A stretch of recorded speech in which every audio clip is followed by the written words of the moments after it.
12ই ফেব্রুয়ারি নির্বাচনের পর থেকে আমাদের অন্তর্বর্তীকালীন সরকারের মূলত কাজ শেষ হয়ে গিয়েছে এবং তারপর তার কয়েকদিনের মধ্যে ওনারা ক্ষমতাও হস্তান্তর করে দিয়েছেন নবনির্বাচিত বিএনপির কাছে।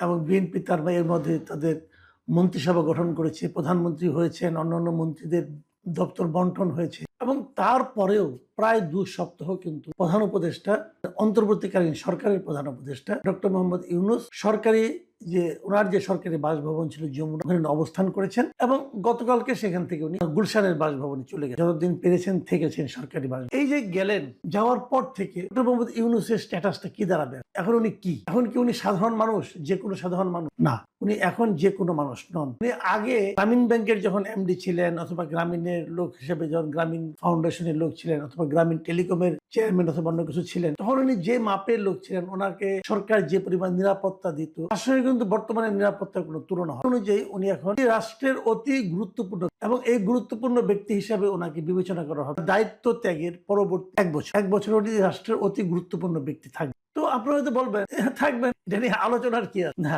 আলোচনার কিছু আছে বলে আলোচনা, থাকাটা কোনো অস্বাভাবিক। এরকম থাকার নিয়ম আগেও ছিল। 2006 সালে একটা আইন করা হয়েছিল, এটাকে এসএসএফ আইন বলতে পারেন আপনার। কারণ এই পর্যায়ে ওনাকে এসএসএফ, মানে আমরা যেটাকে বলি যে প্রেসিডেন্টের সঙ্গে থাকে, প্রাইম মিনিস্টারের সঙ্গে থাকে, যে স্পেশাল সিকিউরিটি ফোর্স এসএসএফ, ওই এসএসএফ এর একটা অর্ডিন্যান্স 2006 সালে হয়েছে এবং তখন তারা কথা বলেছিল এমনি যারা নাকি প্রেসিডেন্ট থাকেন, প্রধানমন্ত্রী থাকেন, তারা তো এসএসএফ এর সিকিউরিটি পান এবং তখন ওনারা থাকেন হলো ভিভিআই, ভেরি ভেরি ইম্পর্টেন্ট পান। কিন্তু ধরা যাক প্রেসিডেন্টের মেয়াদ শেষ হয়ে গেল, প্রধানমন্ত্রীর মেয়াদ শেষ হয়ে গেল, তারা কি হবে? তখন তাদের are very very important person থাকবেন, তখন তারা হয়ে যাবেন ভেরি ইম্পর্টেন্ট ভিভিআইপি না। তো ওনারা যখন ভিআইপি হয়ে যাবে তখনও তারা এসএসএফ পাবেন, মানে এসএসএফ এর নিরাপত্তা তারা পাবেন। কতদিন পাবেন? 3 মাস পাবেন। এটা 2006 সালে একটা আইন করা হয়েছিল। সেই আইনে কে কে ইনক্লুডেড ছিল?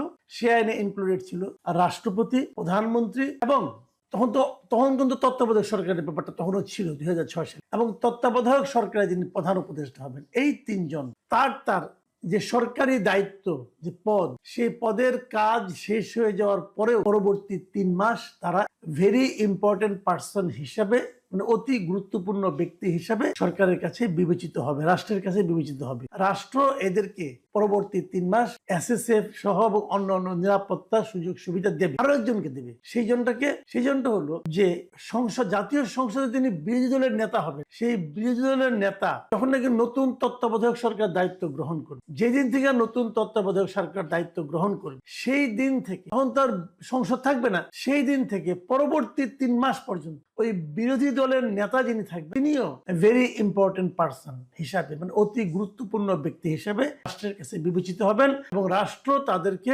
নিরাপত্তা দেবে। এই আইনটা হয়েছিল 2006 সালে, 2006 সালের 29শে অক্টোবর। এখন এই আইনটা হওয়ার পর ছিল এ পর্যন্ত, তারপরে তো মনে করেন আপনার 14তে এসে তত্ত্বাবধায়ক সরকার উঠে গেল, তারপরে এবার অন্তর্বর্তীকালীন সরকার এলো, এসে নিয়ে আমরা একজন অন্তর্বর্তীকালীন সরকারের প্রধান উপদেষ্টা পেলাম। প্রধান উপদেষ্টার কার্যকাল যখন শেষ হয়ে যায়, তাহলে ওনারও কিন্তু ওই একই নিয়মে 3 মাস সেই অতি গুরুত্বপূর্ণ ব্যক্তি হিসেবে নিরাপত্তা পাওয়ার কথা। কিন্তু এক্ষেত্রে তা হলো না। এক্ষেত্রে যে জিনিসটা হলো, আমরা দেখলাম যে এই বছরের, মানে 2026 সালে, মানে নির্বাচনের ঠিক 2 দিন আগে নতুন একটা অধ্যাদেশ হলো, সরকারি বিজ্ঞপ্তি, এবং সেই বিজ্ঞপ্তিতে বলা হলো যে প্রধান উপদেষ্টা যিনি থাকবেন, তিনি পরবর্তী, মানে দায়িত্ব শেষ হওয়ার পরেও 1 বছরের জন্য ভিআইপির মর্যাদা। এই যে নতুন যে প্রজ্ঞাপনটা হয়েছে ফেব্রুয়ারির 10 তারিখে, সেখানে আসলে কি লেখা হয়েছে? সেখানে লেখা হয়েছে যে অন্তর্বর্তীকালীন সরকারের প্রধান উপদেষ্টা ডক্টর মোহাম্মদ ইউনূসকে তাহার দায়িত্ব হস্তান্তরের তারিখ হইতে 1 বছরের জন্য গুরুত্বপূর্ণ ব্যক্তি হিসেবে এই সরকার ঘোষণা করলো এবং এটা অবিলম্বে কার্যকর হবে।